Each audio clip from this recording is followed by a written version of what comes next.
Hoy vamos a hablar acerca de Dios dio a su Hijo. Y es el carácter generoso de Dios, yo diría, generosísimo de Dios. Y bueno, lo primero que tendríamos que hablar al hablar de la generosidad de Dios al dar a su Hijo es acerca del amor de Dios, que es lo que lo mueve a hacer todas las cosas. El amor de Dios es todo, porque todo lo que Dios hace es movido por su amor. Aún hasta su ira santa es movida por el amor que Él tiene hacia su propia ser, hacia su propia santidad, que es un amor justo. Dios no es ególatra, no puede serlo, porque Dios es el ser que merece ser amado sobre todas las cosas. Alguien decía, si Dios amara a otro ser más que a sí mismo, sería un idólatra, y eso es un imposible. Por eso Dios se ama sobre todas las cosas, porque Él merece verdaderamente ser amado por encima de todo. Entonces, incluso la ira de Dios, cuando la desata sobre los impíos, es una muestra del amor que Él tiene hacia sí mismo y que es justo y perfecto y maravilloso. Pero ese amor compasivo, generoso, fue demostrado ampliamente y supremamente ¿en quién? En Cristo. El amor de Dios es el atributo que mueve a Dios a darse libre y desinteresadamente a otros para su beneficio y bienestar. Si quiere, se lo repito para que lo note. Es el atributo que mueve a Dios a darse libre y desinteresadamente a otros para su beneficio o bienestar. ¿Sí? O sea, Dios es movido a hacer el bien sin esperar nada necesariamente de sus criaturas, por cierto, sus criaturas que le pueden dar, y busca su bienestar y su beneficio. Como todas las definiciones del amor quedan cortas. Definir amor es muy difícil y definir el amor de Dios es muy, muy complicado. Pero tenemos una idea y la realidad es que algo muy lindo, ¿saben? Nosotros no podemos definir el amor de Dios, pero podemos saber que Dios nos ama. ¿Por qué? Porque envió a su Hijo. Entonces, más que una definición, tenemos una prueba muy grande del amor de Dios. ¿En quién? En Cristo Jesús. Dios no solamente ama, sino que Él es amor. Y es otra cosa que es difícil a veces de comprender. O sea, no es que Él haga. O sea, nosotros amamos, pero no somos amor. Tenemos tantas cosas negativas en nuestra vida, pecaminosas, pero Dios es amor, ¿sí? Esa es la esencia de Dios, ¿sí? Así que dice acá, Dios no solamente ama, sino que Él es amor. Él es la misma esencia de lo que es el amor verdadero. Y todo amor verdadero fluye de Él como su fuente principal. El amor que tenemos hacia nuestros hijos es una pequeñísima muestra del amor de Dios hacia nosotros, ¿sí? El amor que tienes hacia tu esposa, que debes tenerlo, o hacia tu esposo, es una pequeñísima muestra, una pequeñísima concesión de ese amor inmenso que Dios tiene en sí mismo, ¿sí? Hoy quiero que hagamos una enseñanza dinámica. No quiero solamente ser yo el que habla. Yo quiero que ustedes abran su Biblia y miren su Biblia y interpreten lo que está allí, ¿sí? De una manera muy sencilla. Así que vamos a hablar de cómo Dios dio a su Hijo para salvación de su pueblo, ¿sí? Dios dio a su Hijo para la salvación de su pueblo. Y yo quiero que todos vayamos a 1 de Juan capítulo 4. Y esté muy atento porque no vino simplemente usted aquí a sentarse, sino va a participar. 1 de Juan 4, 8 al 10. Y lo vamos a leer. ¿Listo? ¿Lo tienen, hermanos? 4 de los versículos 8 al 10. ¿Lo tienen? Miren lo que dice la bendita palabra del Señor.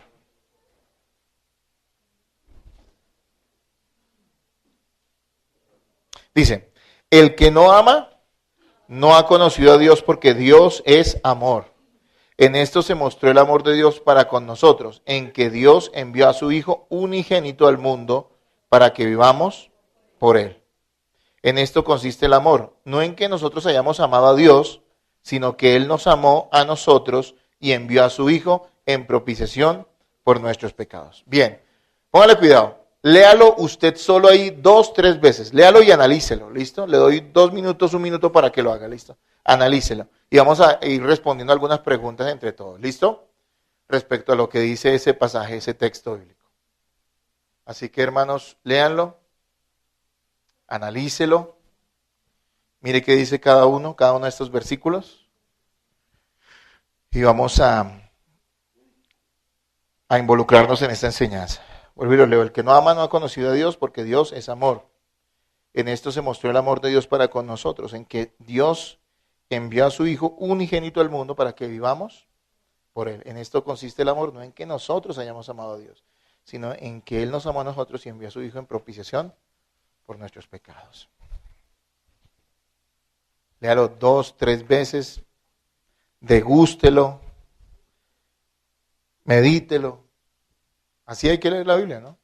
Uno lee la Biblia de la carrera, uno tiene que regresarse siempre y leer y analizar qué quiere decir cada palabra. Cuando haga su estudio, mire qué quiere decir cada palabra.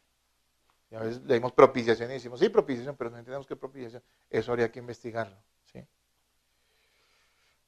A ver, una vez más, hermanos, léanlo y continuamos. A ver.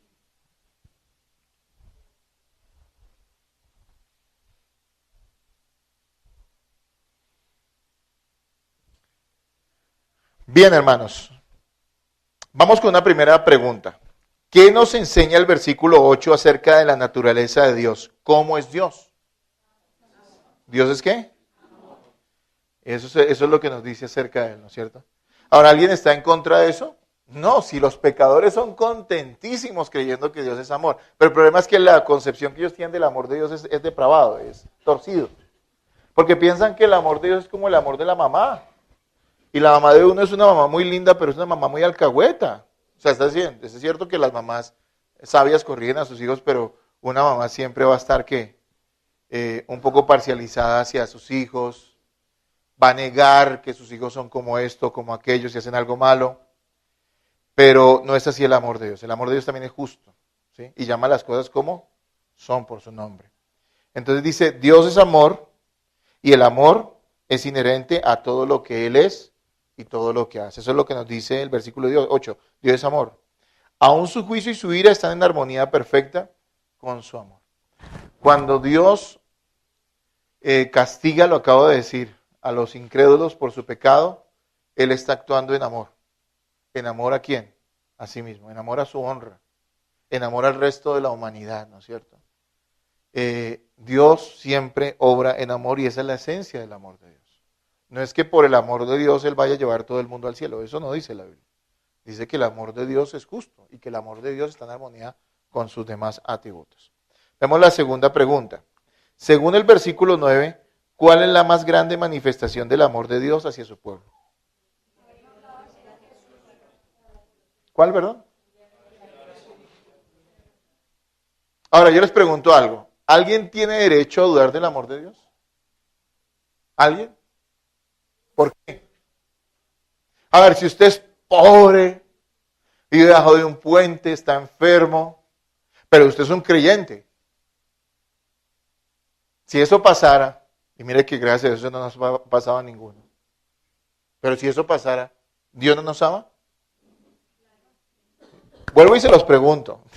Si están respondiendo bien, tranquilo, no es para ponerlos a dudar. Pero vuelvo y quiero que lo mediten. Si no tuviéramos nada de este mundo, si hubiéramos rodeado de muchas desgracias, imagínense la iglesia de la historia. Usted sabe que era que los primeros cristianos cogieran a sus hijos y los asesinaran enfrente de ellos por causa de su fe y que les quitaran todo lo que poseían por ser creyentes. Eso suena muy lindo y se ven películas tan hermosas y después de que vemos la película nos ponemos a comer maíz pira. Pero hermanos, eso es algo muy serio. Imagínense lo que vivió esta gente en piel, lo que viven cristianos hoy en día en países musulmanes. Mujeres son violadas por ser cristianas simplemente. ¿Dios no los ama? ¿O no amó a esos creyentes? ¿Sí o no? Sí. Bueno, ¿y cómo lo prueba usted que Dios los amó? Porque les dio a su hijo. Ahora, ¿Dios lo ama a usted? Bueno, si usted es creyente, sí. Si no, no. Pero sí. ¿Qué prueba usted necesita de que Dios lo amó? Que envió a su hijo. Es como si un hombre abandonara, y es un ejemplo tonto, pero si un hombre abandonara todos sus sueños, todas sus ambiciones, todo lo que logró en su vida por el amor de una mujer, por casarse por una mujer. Todo lo dejó, todo lo abandonó, se sacrificó y se casó con ella. Y me dice esa mujer después dijera, ay, tú no me quieres. Pasa, ¿no? Es un ejemplo muy tonto, pero imagínense lo mismo aquellos que dicen, no, yo dudo del amor de Dios porque es que imagínense lo que me pasó. No, ya hay una muestra inmensísima del amor de Dios. Y es que nos lo dice el versículo 9. Vuélvalo a leer, léanlo en voz alta. ¿Qué dice?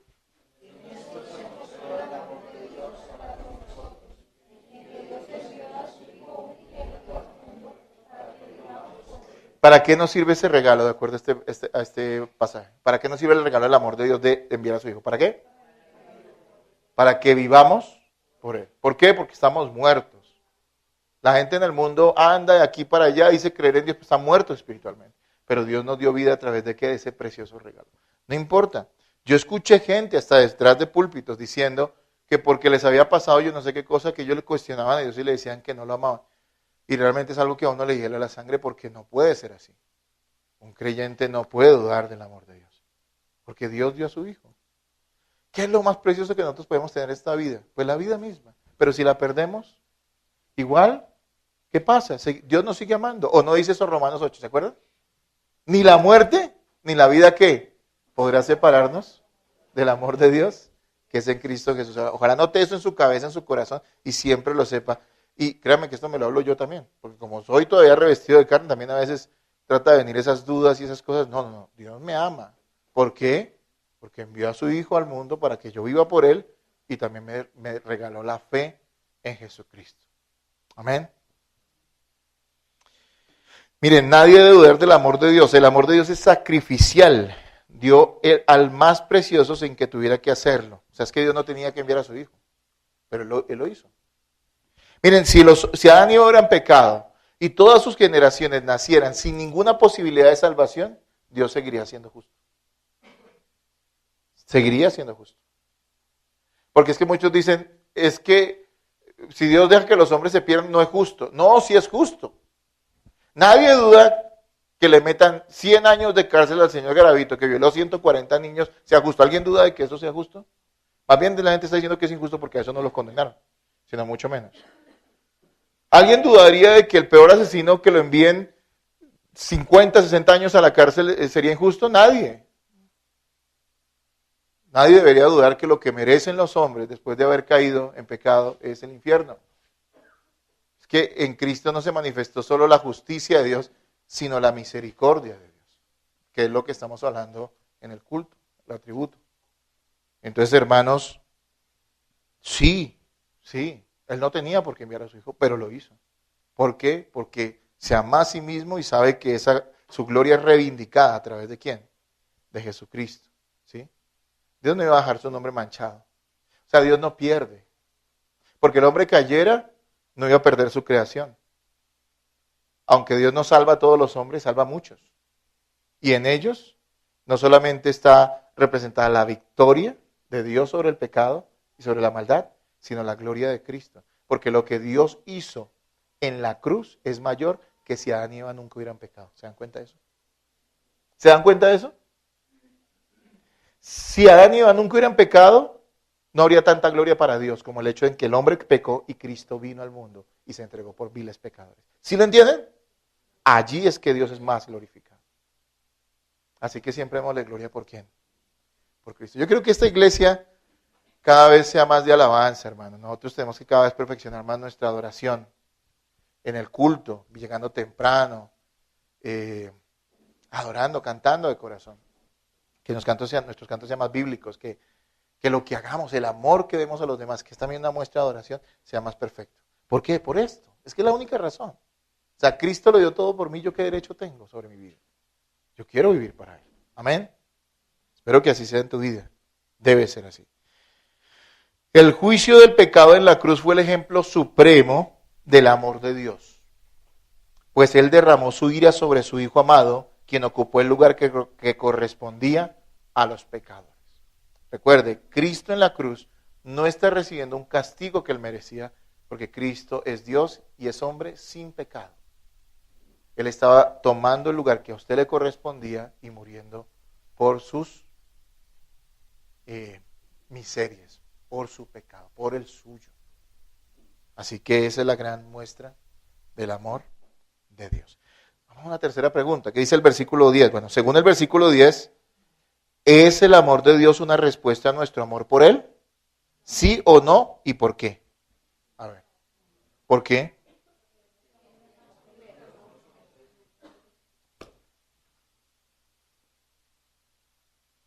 Por eso la persona que dice creer en Dios, pero no tiene a Cristo, no puede decir que ama a Dios.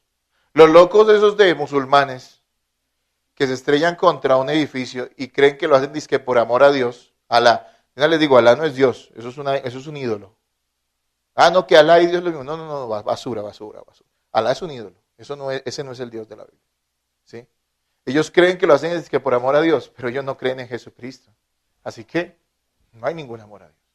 En un incrédulo no hay amor a Dios. Ahora salga a la calle y pregúntele a la gente si ama a Dios. ¿Y qué le dicen? Uy, claro, yo siento unos sentimientos encontrados ahí. Le dicen a uno, ¿sí o no?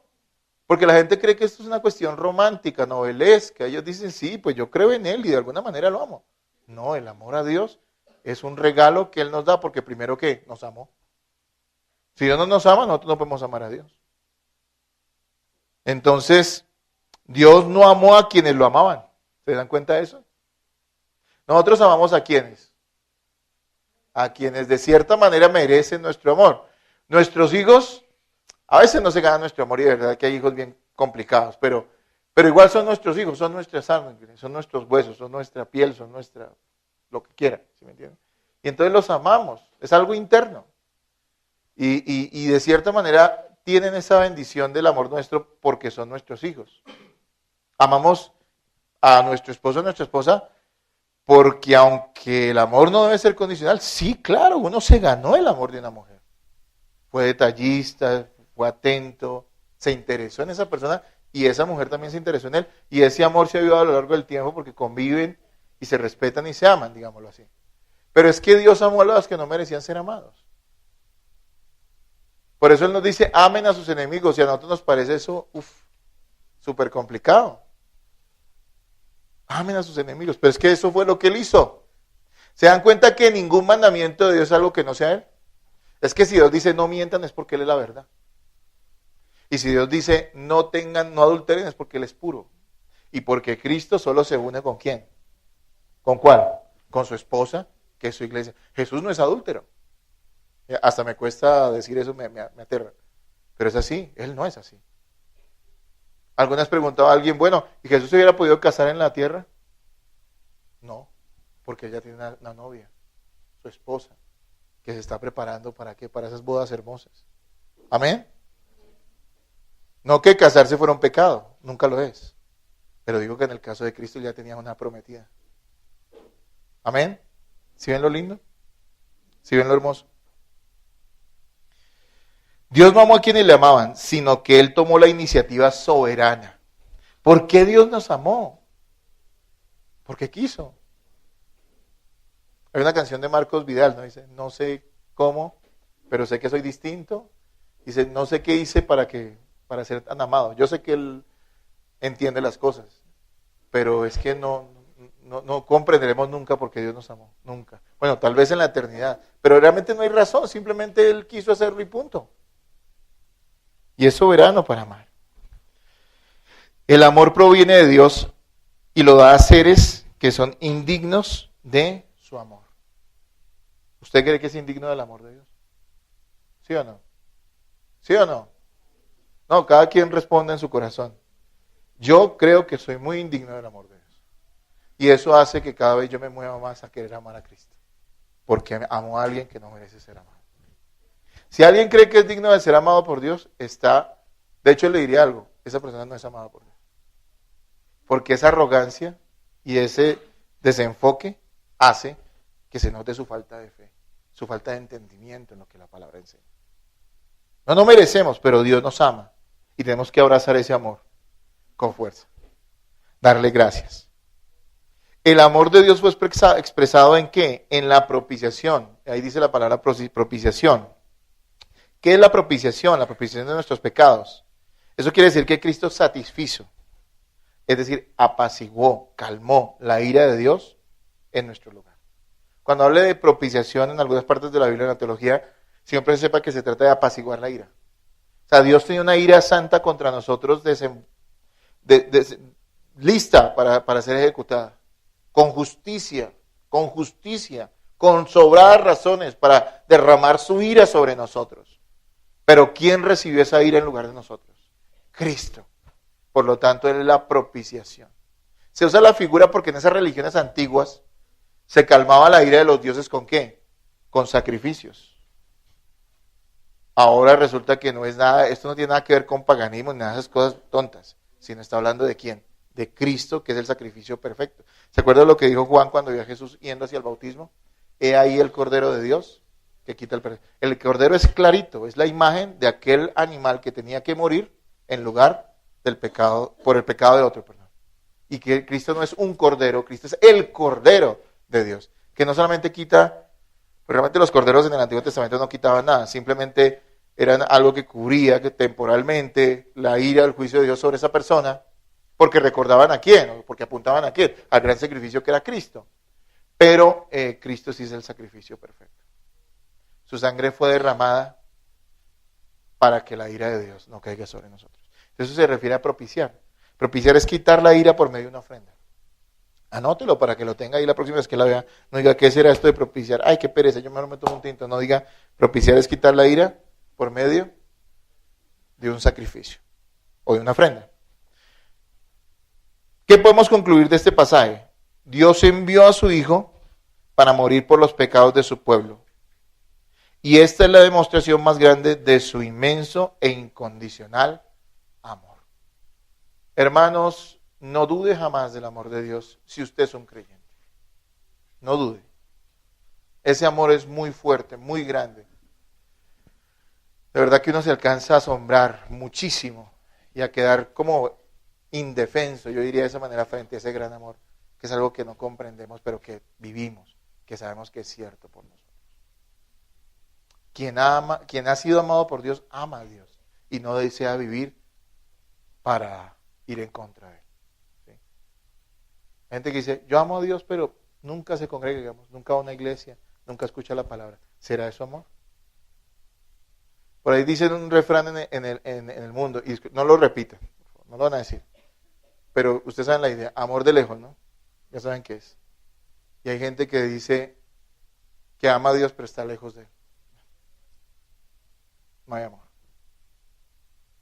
Mira, ese amor, y es algo que debe llevar al arrepentimiento, debe llevar a querer conocer a Cristo en las Escrituras. Y una pequeñísima porción te la damos los domingos en la iglesia, o los jueves. Pero hermano, escúchame, tú tienes que tener una sed por el conocer a Cristo impresionante. De hecho, de antemano les anticipo que el próximo semestre, que ya comienza ahorita en julio, vamos a empezar a las 9 un pequeño curso de Cristología. Pequeñito, porque eso es muy grande, ese tema es muy grande, es una cosa grandísima. Pero vamos a dar, yo creo que todo el semestre hasta diciembre vamos a dar Cristología, vamos a hablar de Cristo, de Cristo, de Cristo. Y también quiero de pronto en la escuela bíblica vivencial que vamos a comenzar también en agosto, les voy a comentar, los sábados, también quiero que hablemos de Cristo. Va a quedar usted asombrado, él tiene unas lecturas hermosas sobre esto y yo quiero que la iglesia lo comprenda. Sin Cristo no hay salvación y sin amor por Cristo no hay santificación.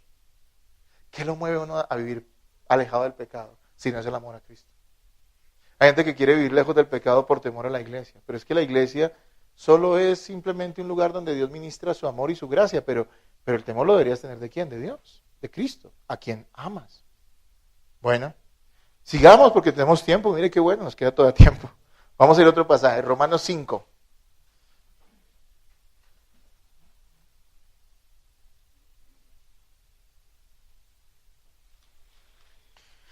Romanos 5, ¿lo tienen, hermanos?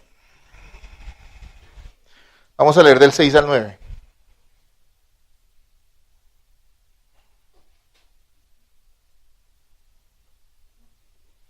¿Lo tienes?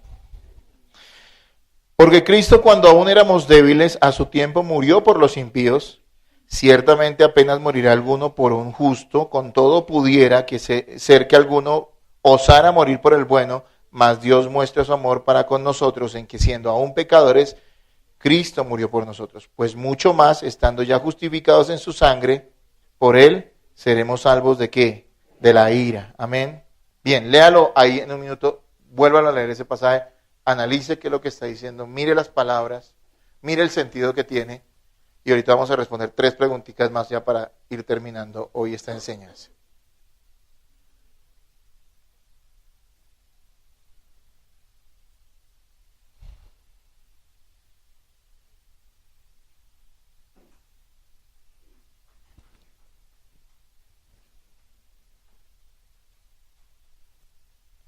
Léalo ahí varias veces. Es cortico, no se demora mucho.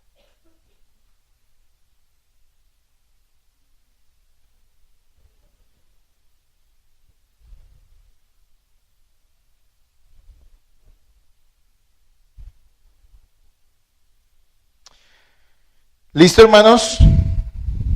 A ver, ahí 30 segunditos más, 10 segunditos más.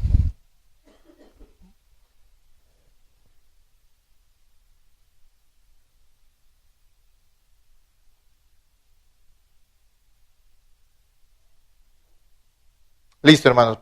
Pregunta número 4 de hoy. ¿Listo? Según el versículo 6, ¿en qué momento Cristo murió por nosotros? Es decir, manifestó su salvación. ¿Qué dice ahí? Sí, a su tiempo, pero ¿cuándo? O sea, indefensos, incapaces e impíos. ¿Qué quiere decir débil? Indefenso, incapaz. Impío, ¿qué quiere decir? ¿Saben qué es impío? Eso lo escuchan mucho, ¿no? Impío que no tiene piedad. Y la piedad es... muy bien, sí. Sí. No ser santo. Un despreciador de Dios. Eso es lo que es ser un impío. Ahora bien, note algo. Y eso contrarresta toda idea de aquellos que piensan que uno dio un paso y después dio el resto. ¿Sí ven? Mucha gente piensa, es que yo buscaba a Dios y entonces ahí fue cuando Dios me salvó. No, él dice que cuando éramos débiles. Y está describiendo no una cuestión histórica del tiempo de la gente cuando Jesús murió, sino está hablando de particularmente de quién, de cada uno de nosotros. Es que Cristo me salvó cuando yo era ¿qué? Débil e impío. O alguien puede decir, no, yo ya tenía unos gestos de bondad. Ya. Mucha gente critica eso, ¿no? Porque no entiende la escritura, porque son personas extraviadas en algunos conceptos y doctrinas. Y piensan que la iniciativa la toma el hombre y después Dios hace el resto. Pero eso querría decir que la gracia no es gracia y que hay una obra que antecede a la gracia, que es la fe o es el accionar de las personas hacia Dios. ¿Sí me voy a entender? Hay mucha gente que dice, no, yo tuve fe, pero es que usted no puede tener fe si está muerto espiritualmente. O es que Lázaro, Jesús se paró frente a la tumba de Lázaro y le dijo, Lázaro, ¿tienes fe? ¿Dijo eso Jesús? ¿Por qué no podía decir eso Jesús? Porque Lázaro estaba muerto. Para la gente la superfe, no, es que si tienes fe, pues Lázaro estaba muerto, no tenía fe. Busque la mitad, por lo menos yo calculo, no quiero decir algo que no es, pero por lo menos la mitad de los milagros que uno ve de Jesús, uno ve que la gente no. Había una persona con una mano seca por ahí y Jesús estaba discutiendo con la fariseo y le dijo, venga para acá, y lo sanó. Y el hombre quedó agradecido. Yo creo que después de eso tuvo fe, ¿no? Pero no antes.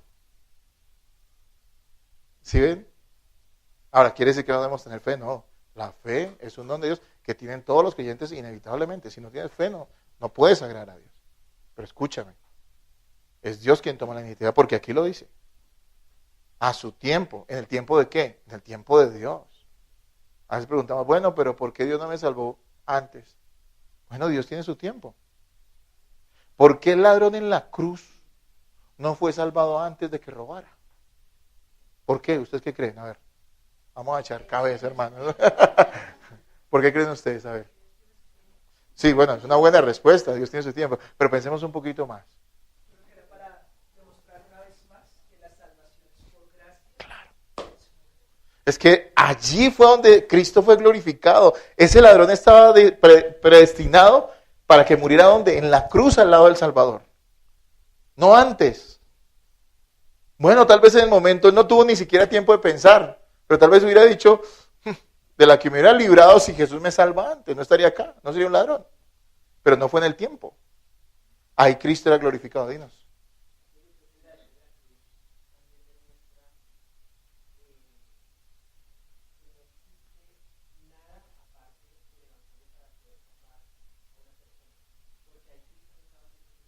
No.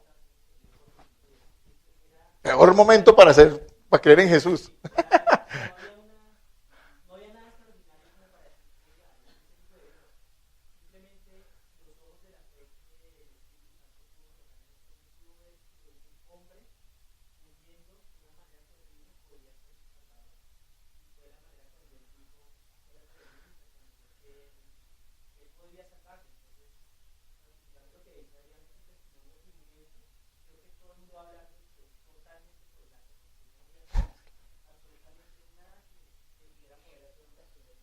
Mire lo que usted aprende por venir a las 9, ¿no?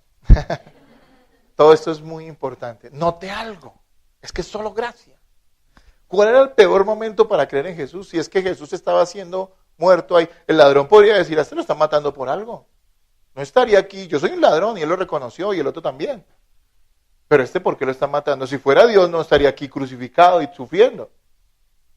¿Sí ven que quién le abrió los ojos? ¿Quién cuando era impío y cuando era necio, débil, lo salvó? Le abrió sus ojos. ¿Listo? Miren, una cosa muy importante cuando evangelicemos, porque tenemos que evangelizar, hermanos.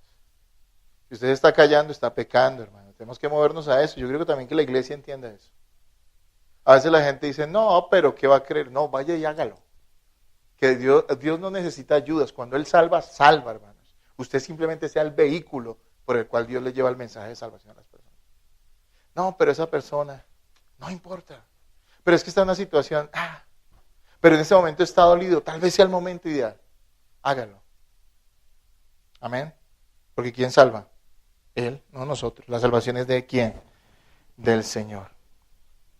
El amor de Dios por los suyos es invariable porque no se basa en cuán dignos seamos de recibir amor, sino en la constancia de su propio carácter perfecto. El acto supremo de amor de Dios vino en el punto en el que le éramos más indeseables. Note esto. Dios nos amó en el momento en que éramos más indeseables delante de Él. ¿Usted no cree eso? Usted dice, no, pero había algo en mí. Dudo de que sea salvo. Porque la verdad es que el creyente, para ser salvado, primero que todo, tiene que entender quién es para después desear la salvación de Cristo. O sea, la persona que Dios salva. Primero la justicia, la ley sobre él y después la gracia en Cristo.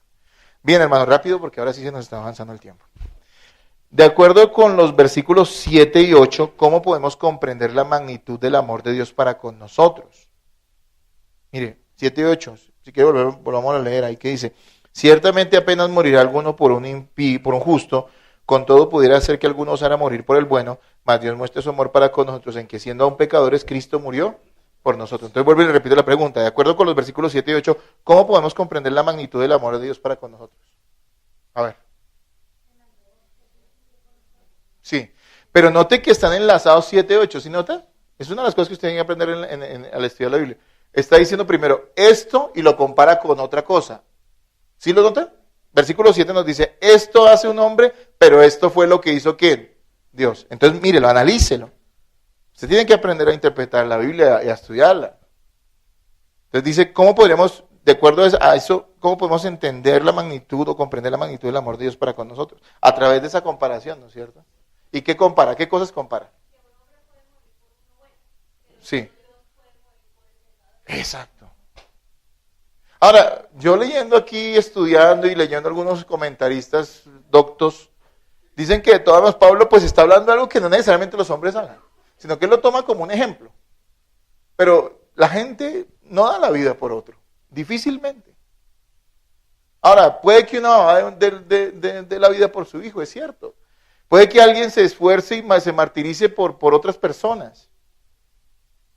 Sí, pero él describe que esas personas tienen alguna cosa que hace que ese otro se mueva, se motive a dar la vida por ellos. Y sin embargo, recuerde que la vida de un pecador solo puede ser suficiente, digámoslo. Un pecador solo puede morir por su propio pecado. No puede morir por los pecados de los demás. Por eso Cristo fue puro. Él no tenía pecado y él sí llevó sobre él, el pecado de los demás. Mire todo lo que usted está entendiendo. Ojalá lo anote, ojalá lo entienda, ojalá lo guarde en su corazón. O sea, solo Cristo pudo morir por otros, porque también el valor de su vida era eterno, era inmenso, infinito. La vida de un pecador, yo voy a dar mi vida por otros. No, porque yo soy un pecador y tengo que morir por mis pecados. Pero Cristo sí murió por los pecadores. Y mire que dice que sí, es cierto, es posible que alguien muera por otro. Pero Dios, siendo nosotros sus enemigos, a pesar de eso, ¿qué hizo? Murió por nosotros. Esa es la esencia del Evangelio.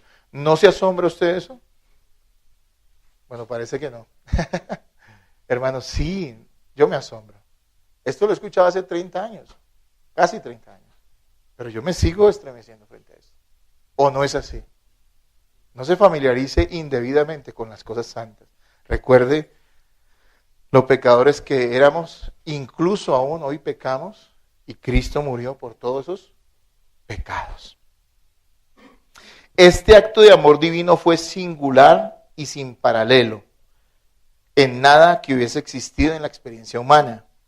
Para el común de los hombres, su vida le es de gran valor y no pensará en perderla por alguna persona indigna. Por ejemplo, no moriría por un asesino, un adúltero o un gángster, es decir, un pandillero.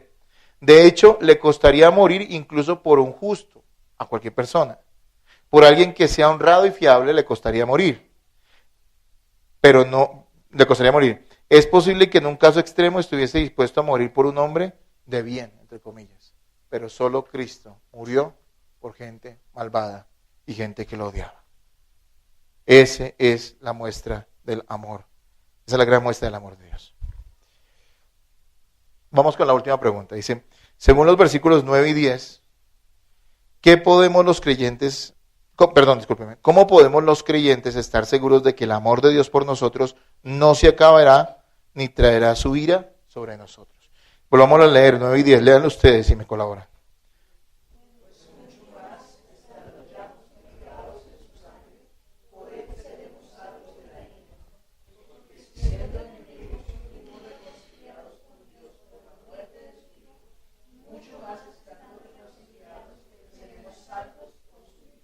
Ahí existe una pregunta y decir, bueno, Cristo pagó por mis pecados y yo creí en Él, pero ¿cómo puedo estar seguro de que su ira no se va a desatar sobre mí ahora?